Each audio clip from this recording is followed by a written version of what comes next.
Olá pessoal, seja bem-vindo ao nosso programa. É uma alegria ter você conosco e a gente vai estar falando sobre liderança eficaz. E tenho muita alegria de dizer que estamos com o pastor Luciano Subirá, da Igreja Comunidade Alcance, lá de Curitiba, veio de longe para nos abençoar. Eu quero dar as boas-vindas e te agradecer por estar conosco. Privilégio estar com vocês, né? Vocês Amém. têm feito um trabalho incrível aí para o corpo de Cristo e a gente vem para compartilhar, mas também para aprender, receber. Amém. É a segunda vez com vocês aqui, o privilégio é meu. É verdade. Inclusive, a gente vai falar sobre liderança hoje. E eu sei que, de fato, você tem muita bagagem nessa área. Você tem experiência como itinerante, como pastor, e não por pouco tempo, né? Durante muitos anos. Hoje, seu nome é conhecido em todo o Brasil. É um homem renomado, né, no Evangelho. E a gente quer aproveitar desses poucos momentos que a gente está junto para sugar mesmo daquilo que você aprendeu. Eu sei que é muito complicado você condensar talvez 25, 30 anos em 25 ou 30 minutos, mas eu creio que o Espírito Santo vai nos dar essa capacidade de trazer aquilo que for principal para esse tempo. Uma coisa que eu queria lhe perguntar é sobre quantos membros hoje tem na sua igreja? Na Alcance Curitiba, acredito que nós estamos em torno de uns 3.500. Certo. Se acredita que estamos em torno, é que no pós-pandemia a gente está fazendo a avaliação se conseguimos trazer todo mundo de volta. Como a maioria deles são acompanhados aí num trabalho que nós temos de grupos pequenos, a gente ainda tem aqueles que não voltaram aos cultos de domingo, que já foi liberado 100% lá para nós, não sei como está aqui, da frequência também. Graças a Deus. Mas muita gente ainda não está tão assíduo aos domingos como já foi, principalmente o pessoal com mais idade, mas aqueles que a gente efetivamente está conseguindo cuidar deles, eu creio que está mais ou menos em torno desse número. Eu não tenho o dado preciso, porque já há 3 anos eu estou mais na supervisão das nossas igrejas. Eu passei a liderança da igreja em Curitiba, mas até o último dado, mês e pouco atrás que me passaram, estava mais ou menos em torno disso. Então, eu fiz essa pergunta, na verdade, de propósito, porque eu queria usar isso como pontapé da nossa conversa, porque hoje a gente estava até batendo um papo antes de começar o programa, que você está começando, pós-pandemia, a voltar naquele ritmo de viagens que você fazia antes da pandemia. Mas você tem uma igreja de 3.500 membros e nós sabemos que é impossível você estar viajando em tantos lugares e estar de perto, lá na sua igreja local, vendo cada detalhe da igreja. Exatamente. Enfim, para isso funcionar, você tem que ter uma liderança, uma equipe que lhe ajuda. E eu queria que você pudesse explicar um pouquinho sobre como você desenvolver uma equipe dentro de uma igreja tão grande que possa operar e operar bem, continuar crescendo, prosperando, suprindo as pessoas e ainda lhe dar a liberdade de poder viajar e abençoar o corpo de Cristo em vários lugares. Eu acredito que uma das coisas que facilitou o nosso trabalho foi que a igreja já nasceu comigo nesse ritmo. Então ela não precisou passar por uma adaptação, né? Então nós estamos com 16 anos e meio agora de existência lá em Curitiba, a igreja. Então ela já nasceu e eu tinha essa dinâmica. Quinta, sexta e sábado eu estava fora viajando. Domingo a quarta eu ficava com a família e com a igreja local. E um domingo por mês ainda fora, né?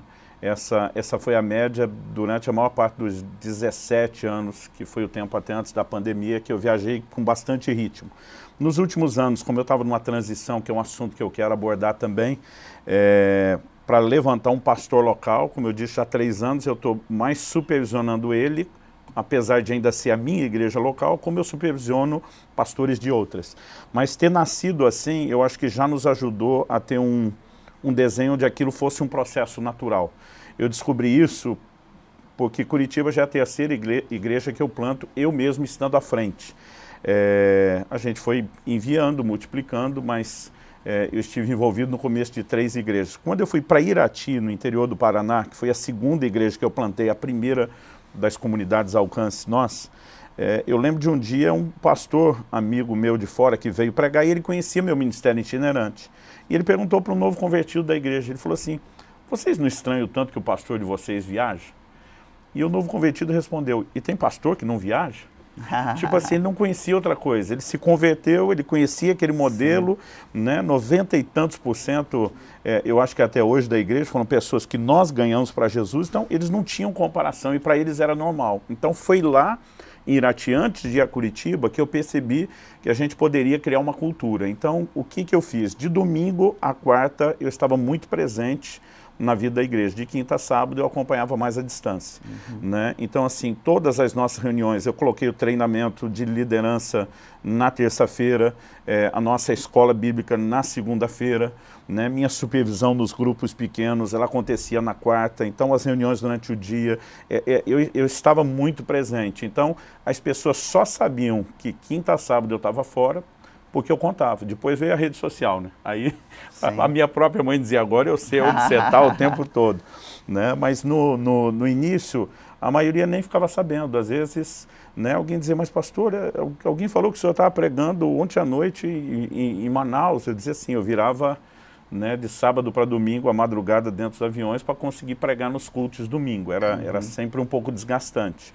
Mas eu entendi que eu comecei no ministério itinerante, depois Deus me chamou para pastorado. Foi um desafio. Eu sou filho de pastor, eu não gostei do modelo na estrutura de igreja na qual meu pai estava. Eu cresci, eu não gostei muito daquilo, eu dizia para Deus que eu não queria ser pastor. Então eu achava que eu podia escolher, que eu podia ser só um ministro itinerante. E quando Deus me levou para o pastorado, eu achei que talvez seria por 1, 2 anos. Eu pensei, eu preciso de um treinamento. Né? Eu lembro que desde a adolescência, lendo os livros do Kenneth, ele dizia que todo itinerante deveria pastorear um pouco, mesmo sem ser o seu chamado, e todo pastor deveria viajar um pouco só para um entender o outro. Então eu pensava assim, eu acho que é aquele meu aprendizado, meu estágio. Eu achava que seria pouco tempo, mas a primeira igreja que eu pastoreei, eu brinco que Deus amarrou meu pé lá por 9 anos. Né? Então, depois, quando eu saí, plantar outra igreja, eu acreditava que depois dela eu já iria para o itinerante. Deus depois me dirigiu ainda a ir a Curitiba, né? Então eu não sabia, eu acabei passando a igreja 3 anos atrás, quando eu completei 25 anos de pastorado. Atualmente eu estou com 28 anos de ministério pastoral, se somar itinerante passa aí de 30. Então quando eu fui a Curitiba eu já tinha um desenho, eu vou preparar uma equipe, eu vou fazer esse pessoal, né, tocar quase tudo só debaixo da minha supervisão, e eu imaginava que eu teria passado a igreja bem mais rápido. Em 2011, eu estava preparando uma outra pessoa para assumir o meu lugar, e um dia eu ouvi uma voz falar comigo. Não é a experiência que eu costumo ter, né? Normalmente a liderança do Espírito Santo para nós, ela se processa dessa forma simples, é o testemunho interior. Mas aquele dia, assim, eu não estava nem orando. Eu lembro que eu saí do quarto em direção à sala, eu creio que eu ia pegar algum livro, algum material de estudo, e eu ouvi um barulho na cozinha, tac, tac, tac, tac. Eu parei para olhar curioso, e era minha esposa cortando legumes na tábua com a faca, e eu fiquei impressionado, a velocidade dela cortando aquilo, tac, tac, tac, tac. Eu só estava observando aquilo, e eu ouvi uma voz. A voz disse, o homem da sua sucessão não é fulano, a pessoa com quem eu vinha trabalhando. Né? É o Marciano. E a voz dizia assim, não foi à toa que eu te levei a começar a igreja na casa dele. Porque eu comecei, ele foi o primeiro casal que a gente discipulou, cuidou, o primeiro grupo numa casa que a gente começou foi o dele. E naquela hora eu entendi, né, que Deus estava assim apontando com clareza o caminho. Mas ainda a partir daí, foram 8 anos de um processo de sucessão muito lento. E atualmente já estou com 3 de sucessão, que a gente está por perto. Eu ainda prego, né, aos domingos. Agora na pandemia preguei um pouco mais. Quando deu 2018, 2019, eu estava pregando uma média de 2 domingos por mês para que ele também estivesse bem presente. Mas quando a gente iniciou a transição, eu lembro que ele brincou assim, pastor, o senhor segura a igreja do domingo, eu assumo a da semana. né? Então, assim, a gente foi tratando todos os níveis de lideranças, a estrutura administrativa, então isso me poupou muito de ter que cuidar de todos os detalhes no dia a dia. Como era alguém que caminhava comigo desde o início, ele conhecia muito bem meu coração, era um discípulo próximo, pessoal. Tem sido uma experiência interessante. Quando eu fui plantar a igreja de Irati, o pastor que liderava a igreja de onde eu saí, ele não queria que eu fosse direto para o itinerante, né? Ele dizia, cara, sua família vai precisar de uma igreja, eu quero que você esteja envolvido com a igreja. Eu dizia, cara, eu nunca vou poder voltar itinerante pastoreando. Mas ele falou assim, você não tem dificuldade nem de delegar e nem com a prestação de contas, com a cobrança. Ele dizia, se você levar uma equipe, você consegue. Eu acho que aquilo abriu minha mente para pensar, bom, eu posso fazer por mais um tempo até ter essa certeza da parte de Deus. Mas eu nunca imaginei, desde o começo lá atrás, que levaria 25 anos para eu voltar a estar um pouco mais solto, para me dedicar ao corpo de Cristo e às viagens, mas foi um aprendizado incrível. Porque nesse tempo que eu estava fora, Derry, aí, enquanto ministrava em outras igrejas, eu estava o tempo todo trocando figurinha, perguntando para os pastores, como você lida com isso? Como você resolve isso? Como? Então, eu brinco que foi uma universidade para mim, né? Conhecer, assim, modelos, porque a diversidade do corpo de Cristo, ela não envolve só os dons distintos, né? A visão e o DNA de cada igreja local, mas também essa capacidade de gerenciamento que alguns têm. Você pode ter um Moisés, que Deus fala cara a cara, ele precisa ouvir um conselho de um Jetro, dizendo, ó, tem uma forma mais eficaz de fazer isso. Então, acho que isso também nos ajudou bastante. E essa pessoa com quem eu estava trabalhando a sucessão e a liderança, ele é um administrador nato. Ele é, assim, um empreendedor, um gerente de mão cheia, né? E, embora eu nunca confiei só nessa habilidade natural, a gente sabe que ela é importante. Um segundo elemento foi dizer a Deus desde o início, quando eu ouvi essa voz falando comigo sobre ele, eu falei, Deus, eu não acho que ele está pronto para ouvir isso, né? Foi difícil convencê-lo a estar como parte da equipe pastoral. Se eu falasse que um dia ele fosse liderar no meu lugar, eu sabia que ele ia correr daquilo. Mas eu falei para Deus, eu gostaria de ver o Senhor falando com ele, mesmo que ele não entendesse. E foi interessante que, entre 1 a 2 semanas depois, ele teve um sonho e ele veio me contar. E o sonho era uma coisa assim muito clara, ele não entendia, mas ele não conseguia entender o significado do sonho, mas Deus me fez entender, até pelo significado do sonho, por que a troca da pessoa em quem eu estava investindo, né? Então, eu lembro que, assim, a partir daquele momento eu dizia, Deus, eu quero ver esse camarada ouvindo as mesmas direções do Espírito Santo. É impressionante até hoje. Por exemplo, em 16 anos e pouco lá em Curitiba, até uns 3 anos atrás, a gente nunca fez evento em feriado. Carnaval, Semana Santa, curitibano para feriado, não quer saber, não funciona. Mas eu lembro que, de repente, o Espírito Santo falou comigo para a gente começar um evento de avivamento no feriado do Carnaval. Eu pensei assim, só vamos fazer se o senhor mandar, porque não é uma boa ideia. Mas assim, era Deus falar comigo, dava uns dias, ele me ligava, até hoje eu não consegui tirar isso dele, ele só me chama de chefe. Ele fala, chefe, Deus está falando comigo aqui para nós começar um evento de avivamento no início do ano, mas eu sei que não é o nosso costume, mas é para ser no Carnaval. Então, ver essas duas coisas, a capacidade natural, a sensibilidade ao Espírito Santo debaixo de um comando, me fez ter talvez essa tranquilidade de transicionar logo, porque eu não fiz pela idade. Eu estou com 48 para 49 anos. Quer dizer, quando eu passei a igreja, eu estava com 45 para 46. Não fiz pela idade, fiz mais por causa do chamado. Mas todo mundo conhece a gente lá, fala isso. Olha, Luciano, você não poderia ter feito o que fez na igreja sem a sua equipe. Sim. E a equipe diz, a gente teria feito nada sem você, porque você nos treinou, nos orientou, nos dirigiu. Então, para mim, foi uma grande lição sobre o trabalho em equipe. E com relação à equipe, eu sei, aqui mesmo, né, a nossa igreja, parece que a igreja local, ela tem estações, né? Ela chega, ela cresce e chega até um patamar. Pelo menos muitas igrejas são assim. Aí vai um tempinho e parece que Deus dá uma estratégia nova, uma direção diferente para o pastor, ou talvez não diferente, mas mais aguçada. Ele implementa, ele espalha, aí cresce mais, aí chega em outro, parece que tem que ter esses rompimentos. Eu não sei se lá foi só uma explosão ou se teve essa jornada assim. Nós nunca tivemos um momento de uma explosão. Era sempre isso que você falou, de repente dava uma avançada, batia um platô.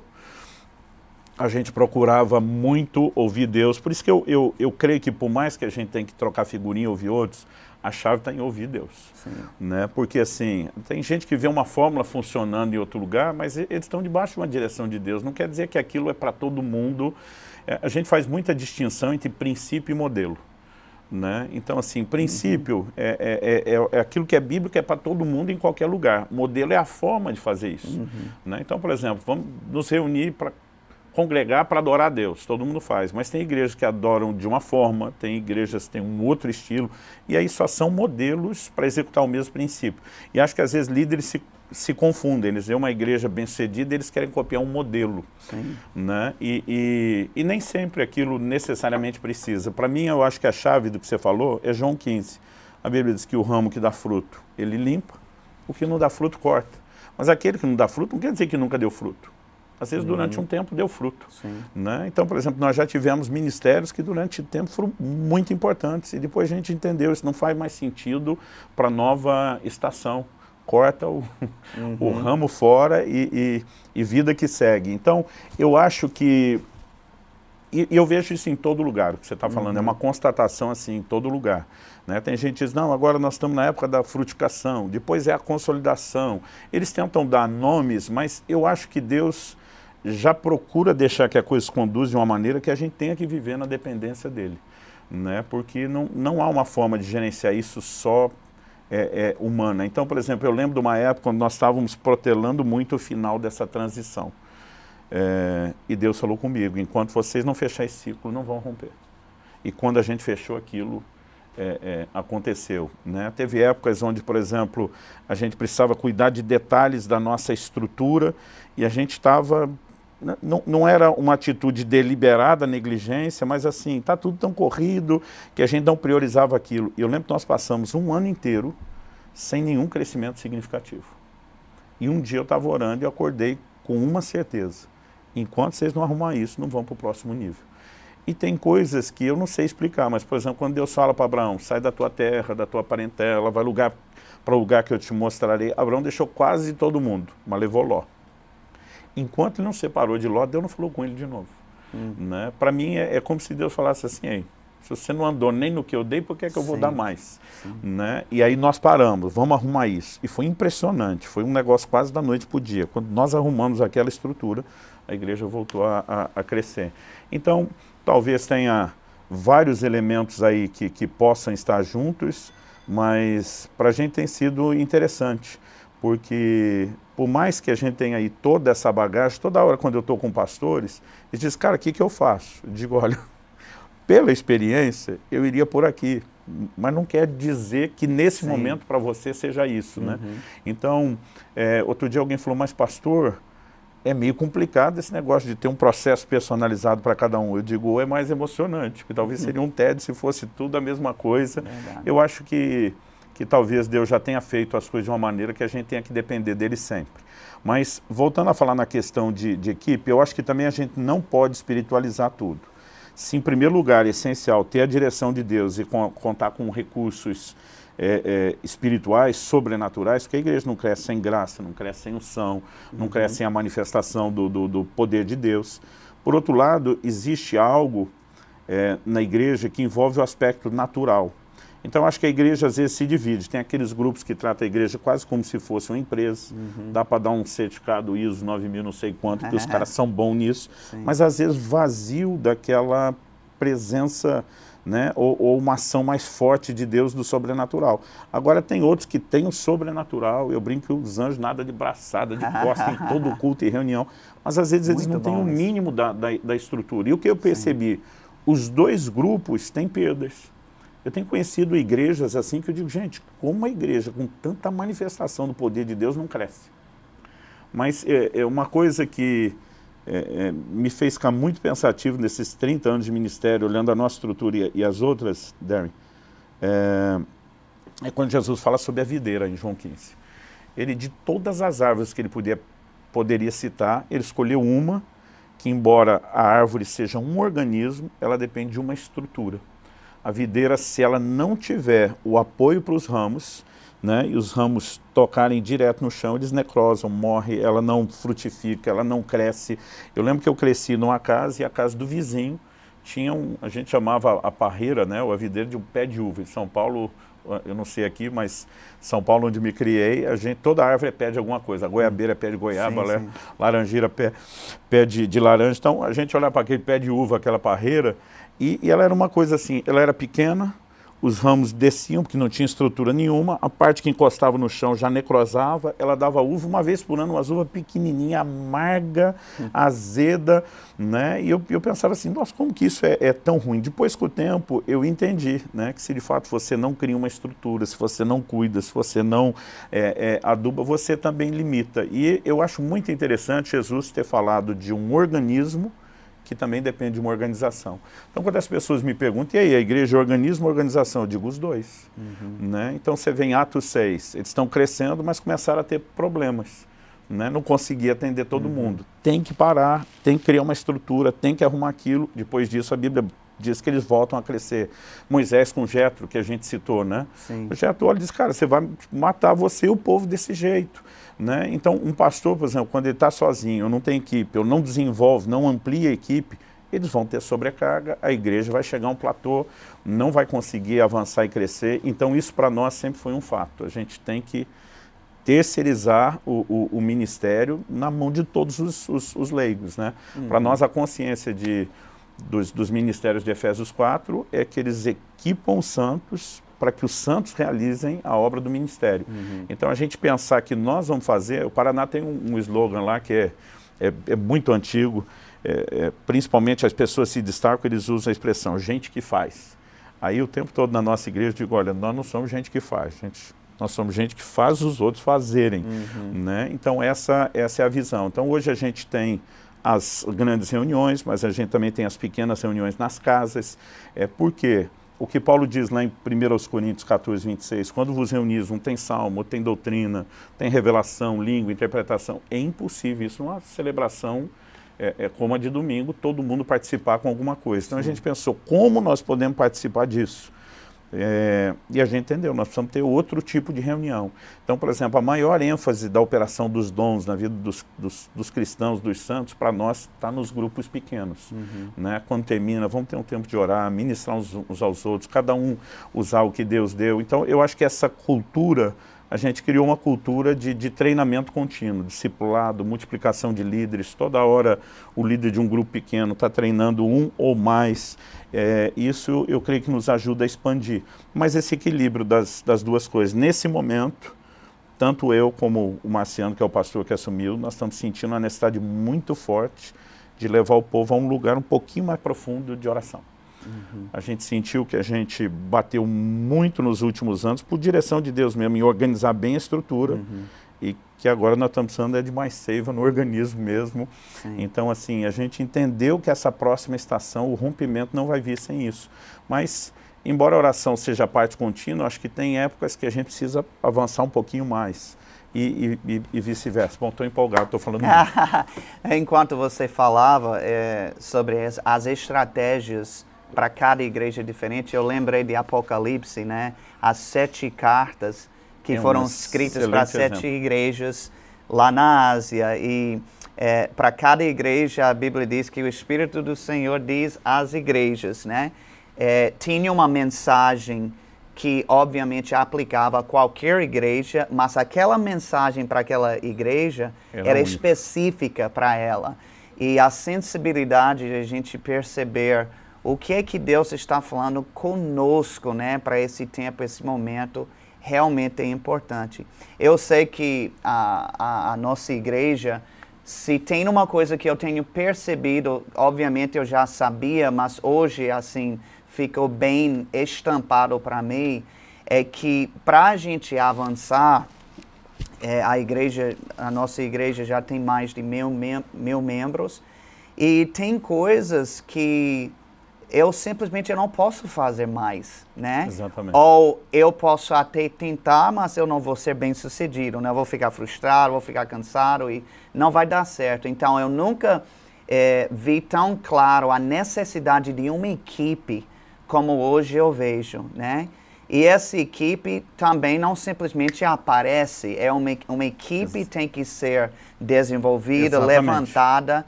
E eu queria, assim, que você, porque, assim... E isso que você mexeu, para mim, é um dos pontos mais importantes. Da equipe não aparece... do nada, né? Então, assim, nos fale um pouquinho sobre, dentro desse assunto, o que é que você descobriu? Como é que vocês conseguiram levantar essa equipe eficaz que deixa vocês tranquilos, né? Para fazer aquilo que só vocês podem fazer e eles terem a realização na sua vida pessoal também, que estão cumprindo o chamado deles. Eu acho que uma chave que eu entendi logo no início do Ministério Pastoral, eu li um livro do Tommy Barnett, dos Estados Unidos, Há um Milagre em Sua Casa. Você conhece? O livro não, mas Tommy Barnett, foi publicado em português pela CPAD. E ele pega aquele episódio da Bíblia quando Eliseu pergunta para a viúva, o que é que você tem em casa? Ele diz que tudo que Deus vai fazer na nossa vida começa a partir de algo que a gente já tem. Sim. Né? Então, assim, a maioria de nós pastores, a gente fica pensando que a gente precisaria de alguma coisa que a gente não tem. É trazer um líder de louvor de outro lugar, é ter um outro ministro que já venha pronto. E essa ideia me acendeu algo assim no coração de dizer, gente, Deus está planejando isso. Então, como eu falei, eu nem sabia que quando eu estava começando a igreja na casa daquele irmão, que ele seria a pessoa que me sucederia, mas lá na frente Deus me disse, não foi à toa. Né? Então, às vezes a gente esquece que Deus não é pego de surpresa em nada, Ele não improvisa, né? Ele tem uma capacidade de planejamento. Então, depois de parar para pensar nisso, uma coisa que me chamou a atenção foi o modelo de liderança de Saul e de Davi. A Bíblia de Saul, toda vez que achava um guerreiro valente, puxava para o exército. Quer dizer, Saul estava sempre atrás de alguém pronto. Agora, como Davi construiu o exército dele, que foi o maior exército de conquista da história de Israel, porque foi a partir de Davi que eles praticamente possuíam a totalidade da terra de Canaã, que desde Josué não tinha acontecido. Davi está na caverna de Adulão, se une a ele, a Bíblia diz, os levianos, os endividados, amargurados de espírito, e a Bíblia diz, Davi se fez chefe deles, ninguém chegou pronto. Né? Mas de alguma forma, essa turma que estava fugindo dos seus problemas, se identifica com Davi, que também estava fugindo de Saul, né? E Davi começa a treinar esses homens. Na primeira proposta de Davi para essa turma guerrear, eles não querem, que é na hora de livrar Keila dos filisteus. Ele diz, nós já estamos com medo aqui em Judá, se vamos ter que lutar com Saul, imagina a gente se oferecer para ir para essa guerra. Davi chega a consultar o Senhor de novo, tipo, será que eu ouvi Deus direito? Porque essa turma não quer isso não. Mas eu percebo que Davi foi conseguindo inspirar esses homens e tirar o melhor dentro deles. Então, para nós, o discipulado é isso, é você ver o potencial, é você trabalhar, é você destravar o destino profético de cada um. Eu publiquei esse ano um livro que eu escrevi pensando principalmente nos líderes. A maneira como ele está escrito serve para todo cristão. Chama Revelação, o caminho para a revelação. Eu peguei o texto de Daniel 11:32, que diz que o povo que conheceu Deus será forte e fará proezas, e falei que o conhecimento de Deus, a revelação, ela afeta tanto a nossa identidade, quem somos, será forte, né? E a produtividade, o que nós fazemos, fará proezas. E eu escrevi esse material porque os principais líderes que eu levantei nas nossas igrejas, nenhum deles acreditava no que Deus tinha para a vida deles. E eles me deram trabalho, né? Porque quando eu tinha aquelas... Minha esposa usava um termo que é uma linguagem do futebol, ela dizia, você é uma espécie de olheiro no corpo de Cristo. Sim. Olheiro é aquele caça-talento. Ele está lá, vê um garoto, diz, esse é promissor. Então, muitas vezes, olhar para um e dizer para minha esposa, esse vai ser pastor. Ela ria, ela dizia, esse não. Tipo, aqui se tem um que eu diria que não serve aqui, ele dizia, amor, o Espírito Santo está me trazendo essa convicção, vou investir nesse cara. E depois, quando eles despontavam, minha esposa dizia, não é que você estava certo, né? Mas eu acho que essa capacidade de começar a olhar e procurar onde é que está esse tesouro aí, esse diamante para ser lapidado no carvão, veio por causa desse entendimento, né? Eu não preciso pegar alguém pronto. Sim. Eu posso trabalhar. Só que é trabalhoso e exige paciência. Né? Então, assim, o pastor que assumiu a primeira igreja que eu plantei em Irati, eu joguei ele na fogueira com 2 anos. Né? Foi assim, algo que na época ele estava bem seguro. Quando eu fui fazer a transição em Curitiba, até porque também a igreja era maior e eu já tinha mais entendimento, eu fiz um trabalho assim de 8 anos, né? Só na parte da transição, mas ele já estava comigo há 14 anos, a igreja tinha, quando ele assumiu, ele já estava comigo há quase 17 anos, esse outro líder. Então, a maioria hoje dos que estão à frente das nossas igrejas, que estão realmente fazendo diferença, são pessoas assim que a gente investiu pelo menos uma década.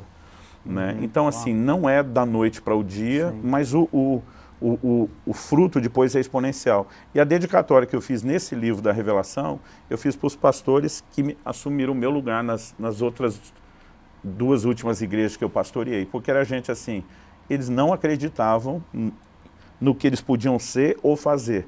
Então, assim, não era eu que iria convencê-los. Então, qual era o meu trabalho? Levá-los a tentar entender o que era o chamado, o propósito, a revelação de quem era em Deus, né? De que liderança não diz respeito só à habilidade natural. Então, assim, a gente tem percebido, e eu fui muito inspirado também nesse processo pelo meu pastor Abe Uber, ele trabalha muito com essa visão de discipulado 1 a 1, né? E é impressionante a visão que ele tem assim de acreditar nas pessoas. Ele cita sempre, segundo aos Coríntios 5, quando o apóstolo Paulo diz assim, se antes conhecemos alguém segundo a carne, a Cristo segundo a carne, já não conhecemos desse modo. Ele diz que existem formas e formas de conhecimento. É você olhar quem a pessoa é naturalmente e é você olhar com o olhar profético, a percepção do plano e do propósito de Deus. Então, assim, o tempo todo a gente está de olho em pessoas e às vezes eu digo, Deus, o Senhor pode trazer alguém de fora. Um Barnabé, nada bobo, foi buscar o Paulo. Mas eu entendo que não era só o que Barnabé precisava, era o que Paulo também precisava. Então, muitas vezes, Deus pode nos dirigir a pegar alguém um pouco mais pronto, né? Algumas dessas coisas com certeza podem acontecer, mas via de regra, eu encorajo a maioria dos líderes a dizer, olha, as pessoas que Deus está trazendo têm tudo para que elas possam florescer e ocupar as posições que Deus tem para elas no corpo de Cristo. Quando você estava falando sobre pegar uma pessoa que não está pronta, eu lembrei imediatamente quando eu assumi a igreja aqui em Aracaju, isso já tem mais de 20 anos, e eu estava precisando de alguém para estar à frente do departamento infantil. E eu comecei a orar, eu disse, Senhor, mande alguém de fora, e a nossa base ministerial fica em Campina Grande. Eu estava dizendo, Senhor, mande alguém de Campina Grande, fale no coração de alguém para vir assumir essa posição. E imediatamente o Senhor trouxe à minha memória aquele versículo que diz, escolher entre vós homens de boa reputação. Entre vós. E ele falou exatamente isso comigo. Nunca parei para pensar nisso. A pessoa que você precisa está no meio de vocês. Então... eles levantavam os presbíteros nas cidades, né, onde eles tinham pregado o evangelho. Exatamente. Pode, vez ou outra, exceção, Barnabé foi enviado a Antioquia no começo? Sim. E você ainda, pelo menos, você pensou em algo sábio, que era trazer alguém que tem o mesmo DNA. Sim. Porque, assim, quando você traz alguém pronto, mas que pode ter a divergência de visão, a chance de ter problema é gigantesca. Então, o tempo que o líder não quer perder preparando alguém, ele perde depois com os problemas que ele acaba tendo. Isso que você falou sobre... Eu gostei muito, eu nunca parei para pensar no entre vós aí. Sim, e há 2 vezes que isso está na Bíblia, inclusive quando Jetro falou com Moisés, né? E quando... em Atos capítulo 6, quando fala a necessidade dos diáconos, né, escolher entre vós. Então, ele usou essa expressão nos 2 momentos. Praticamente a mesma coisa. Sim, exatamente. Agora, isso que você falou sobre DNA, assim, realmente é importante, porque por mais que a gente estabelece uma aqui, outra acolá, se não tiver o nosso DNA, então eles podem divergir, levar aquele departamento, aquele ministério para uma direção que não é bem assim. Ou pode até cumprir o papel, mas fazer com outro espírito, que não é nosso coração, nossa pegada. Qual é, na sua opinião, a melhor forma de eu diria, já que a gente está falando de pessoas de dentro, instalar nas pessoas o nosso DNA para que eles possam, ao chegar na posição, replicar o nosso coração. Bom, eu acredito que a primeira coisa que a gente tem que distinguir é que unidade, ela não é uniformidade. Então, eu nunca deixei que os discípulos que eu formasse tentassem pregar do meu jeito, fazer. Eu dizia, gente, cada um tem sua personalidade, tem os seus dons. Então, a gente precisa entender qual é o espaço para diversidade de estilo, de dons. Agora, propósito, a gente tem que ter unidade. Então, é lógico que no corpo de Cristo existe uma variedade e parece que Deus faz questão de trabalhar nisso. Paulo diz aos Gálatas que o Deus que operou eficazmente o apostolado da circuncisão em Pedro, operou da incircuncisão nele em Paulo, né? Então, assim, Deus sabe trabalhar com as diferenças. Agora, quando você tem diferenças de igreja é uma coisa, quando você tem diferença dentro da igreja é outra, porque a mesma Bíblia diz que não dá para andar dois juntos se não estiverem de acordo. E eu acho interessante que a palavra de Deus nos fala de um momento onde os apóstolos, especificamente João, ele questiona o Senhor e diz assim, olha, nós vimos alguém que expulsava demônios em seu nome e a gente proibiu ele, porque ele não anda conosco. Eu acho interessante a resposta que Jesus dá, e eu queria ler esse texto aqui naquela paráfrase, a gente não chama nem de versão bíblica, né? A paráfrase que é a mensagem. Então João disse a Jesus, tá? Lucas 9, 49, 50, mestre, vimos um homem usando o teu nome para expulsar demônios e impedimos, porque não é do nosso grupo. Sim. Jesus reprovou-os, não impeçam, se ele não é inimigo, é aliado. A maior parte das versões diz, se ele, né, não é contra nós, ele é por nós. Mas o interessante é que o argumento que eles usam é, ele não anda conosco, ele não é da patota, não é do grupo, então nós freamos. Jesus diz, vocês não deviam ter feito isso, né? E de repente fala, peraí Jesus, a gente não tem que ter essa distinção de quem é, de quem não é do grupo. Na verdade, Jesus não está dizendo isso. Jesus está dizendo que o conceito de quem é não é baseado em proximidade, mas tem a ver com propósito. Esse cara não andava no grupo, mas expulsava demônios do jeito que Jesus mandou o grupo fazer. Agora, você tem o Judas dentro do grupo, que está desalinhado no propósito, né? Então, ao que eu comecei a perceber, anos atrás, eu estava orando pela nossa equipe de liderança e pedindo muito a Deus que nos ajudasse, que nos guiasse. E eu tive um sonho. Eu não lembro de nenhuma imagem, mas eu lembro de uma voz que repetia várias vezes a expressão, aliança frágil, aliança frágil. Quando eu acordei, a única coisa que me vinha à mente era aquele texto de Daniel, de que a estátua, os pés eram em parte de ferro, em parte de barro. E a Bíblia diz que os 10 dedos dos pés eram 10 reis, né, que se uniriam pelo casamento, mas assim como o barro com o ferro não dá liga, a aliança deles seria frágil. E eu entendi que Deus estava me responsabilizando por criar um entendimento de aliança forte na equipe. Então a gente não pode esperar que isso seja automático e nem unilateral da parte de Deus. Então qual tem sido a minha conversa com eles? Eu digo, gente, quando Paulo diz lá em 1 Coríntios 1,10, rogo-vos, em nome do nosso Senhor Jesus, que vocês tenham a mesma forma de pensar, de sentir, de falar a mesma linguagem. Gente, como que pessoas diferentes vão conseguir falar, pensar e sentir a mesma coisa? Não é espontâneo. Segunda-feira, durante muitos anos, era meu dia da família, porque com esse ritmo de igreja e viagem, eu tinha que proteger o tempo da família. E uma das coisas que a gente fazia quase toda segunda era sair, né, ou para ter algum momento de diversão, ou para comer junto, ou os dois. E eu lembro de um dia que nós entramos no carro, estava saindo, e alguém falou, mas onde que nós vamos comer? E aí eu me toquei, falei, nossa, não pensei. Eu falei, e aí, o que vocês acham que a gente poderia fazer hoje? Meu filho no banco de trás já disparou. Eu gostaria de ir num lugar tal, comer aquela comida tal. Foi uma boa sugestão, né? Mas aí minha filha falou, ah não, eu prefiro ir no lugar tal, comer a comida tal. Eu falei, bom, agora nós temos um impasse. Aí eu falei, virei para minha esposa e falei, e você, Kelly? Eu achei que ela ia ajudar a decidir o dilema dos dois. Ela falou, por mim eu ia no lugar tal, comeria tal coisa. Eu falei, gente, né, são três opções. Eles disseram, e você? Eu falei, já que cada um está defendendo só o seu, por mim eu iria no lugar tal, comer a coisa tal. Né? Eu falei, olha, nós temos um impasse, não dá para ir nos 4. Eu falei, eu acho que o que a gente poderia fazer é nas próximas 4 semanas a gente fazer um giro e atender à vontade de cada um. Aí meu filho gritou lá atrás. Eu falei primeiro, como quem disse. Falei, acabou de ficar por último. Né? Porque no mínimo você tinha que ser cavalheiro com a sua mãe e com a sua irmã. E eu falei, olha, nós vamos fazer o seguinte, hoje nós vamos num 5º lugar aleatório, e depois nós vamos passar essa semana, as próximas 4 semanas, um mês, atendendo essas sugestões aqui. Se até essa família que vive debaixo do mesmo teto, convive todo dia junto, na hora de escolher o que comer, não tem acordo espontâneo, imagina. Como esperar que numa igreja de mais de 1.000 membros, todo mundo fale, pensa ou sinta a mesma coisa?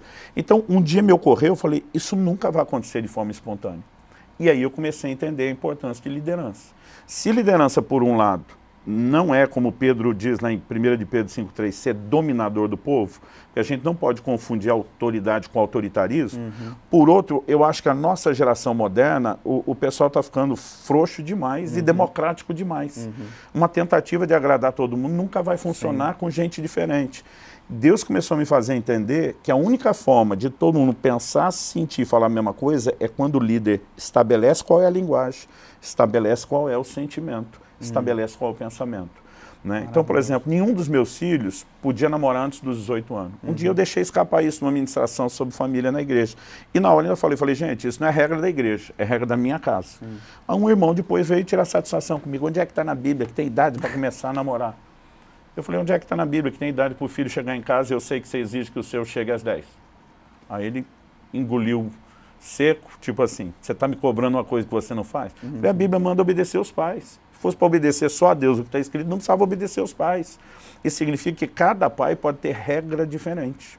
Né? Então, se um Jonadab estabelece para os recabitas que não é para eles beber vinho, ainda que não seja proibido para todo mundo, e eles decidem honrar o pai, você vai ver um Deus depois dizendo, eu vou honrar vocês pelo que vocês decidiram.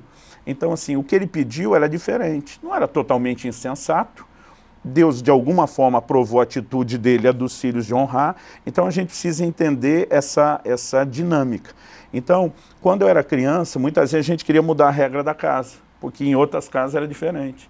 E às vezes a gente falava para minha mãe, mas todo mundo faz. Eu lembro que ela olhava e dizia, mas você não é todo mundo. Era uma frase que a maioria de idosos brasileiros já ouviu, mas você não é todo mundo. E eu comecei a ter conversa com a nossa liderança, falei, gente, eu nunca imaginei que depois de adulto eu ia ter que falar para vocês, mas você não é todo mundo. Ah, mas a igreja tal faz, todo mundo, vocês não são todo mundo.